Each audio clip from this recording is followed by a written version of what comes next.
Flat Earth Clues Part 1, The Empty Theater. This is part of a series of clues that can help you get your head around both the design of the flat Earth system we live in and who has been involved in the deception to hide it from you. The clue you have to look at is built upon another conspiracy that has been around for decades, namely the space program. Most of those watching this are aware of the varying theories revolving around NASA. The Apollo program, the Space Shuttle, the International Space Station, and so on.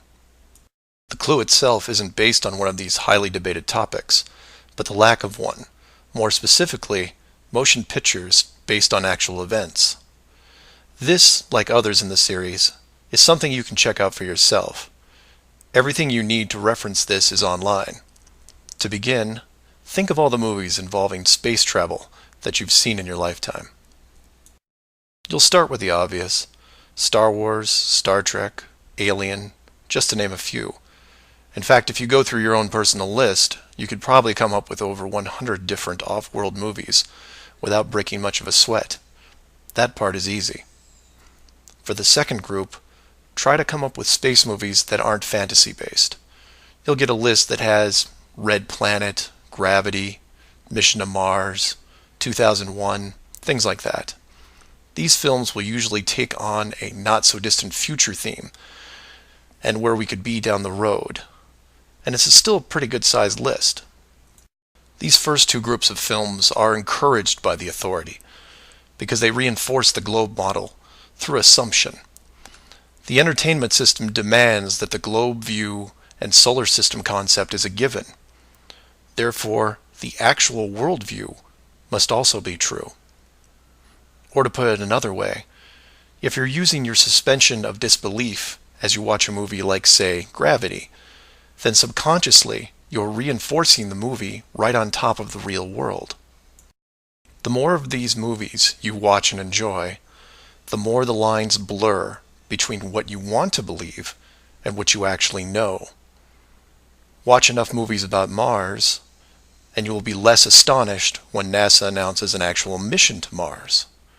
Same with the Moon, other solar systems, and so on. Releasing the movie 2001: A Space Odyssey in 1968, right before the actual Moon missions, was no accident. It took the greatest director of all time 5 years to make, and several people who saw the theater screenings claimed that many military groups were listed in the credits, only to be removed years later. But 2001 is just a side note of this clue. For those who really want to dig into Stanley Kubrick's hidden vision, I highly recommend the documentary Room 237.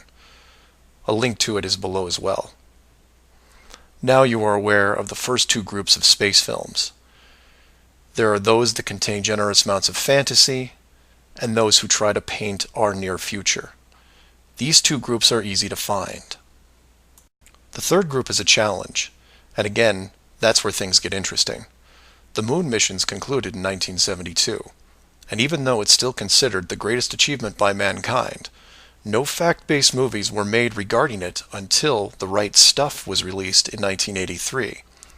Now you might say that it had only been 11 years, and maybe it was tough to get the rights, and so on, but that's not what made the film interesting. The movie ran extremely long for 1983, coming in at 3 hours and 12 minutes. It was an exhaustive look at the astronaut selection process, the competition, and the training facility itself. But when the credits rolled 3 hours later, chronologically, they had only gotten to the low Earth orbit missions. Just for fun, Google The Right Stuff movie and see how many spacecraft you can find. It won 4 Academy Awards and did a great job at the box office, but the Apollo missions were never touched. The only other major motion picture that involved the actual Moon program was Apollo 13 in 1995, a full 12 years later. Apollo 13 only covered a single moon orbit and no landing or close-up reference to the previous missions below them. And after 1995, that was it. Nothing. Hollywood is known for leaving no stone unturned, with reboots and sequels to nearly everything. Yet in almost 60 years, There has never been a single moon mission movie based on actual events. Hundreds of science fiction films reference in it. Everything from Superman to the Transformers. But literally nothing that covers the moon's surface. 6 complete moon missions involving multiple vehicles, moon buggies, playing golf, and no one wants to touch it. Now, to be fair, there was a TV miniseries in 1998 covering the subject. It was produced by Tom Hanks, who got involved after starring in Apollo 13. There has been no professional production of any kind since then. Again, just for fun, Google From Earth to the Moon TV series and see what you find. The why is easy, and the clue revealed. If Hollywood makes a movie about the moon landings, and it's indistinguishable from the real thing, then how do you know which is real? It raises some subtle questions involving stage technique and how long they've been in place. If Hollywood could fake it now, then when did they first have the ability? There is one other movie which stands out, and I mention it because I can't believe it ever got made, is Capricorn 1. The film's plot involved the faking of a Mars mission and how it could be accomplished. In short, it's part of the Conspiracy World Bible. I highly recommend it, and the link is below.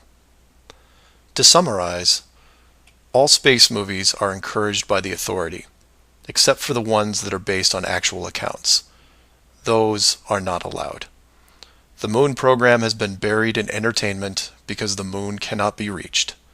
It's either outside the barrier or just a highly rendered image, like any planet you see when entering a video game. The world is flat, and this is just one clue. So do some of your own research and ask questions. Please feel free to email me at msargent23@comcast.net or 303-494-6631.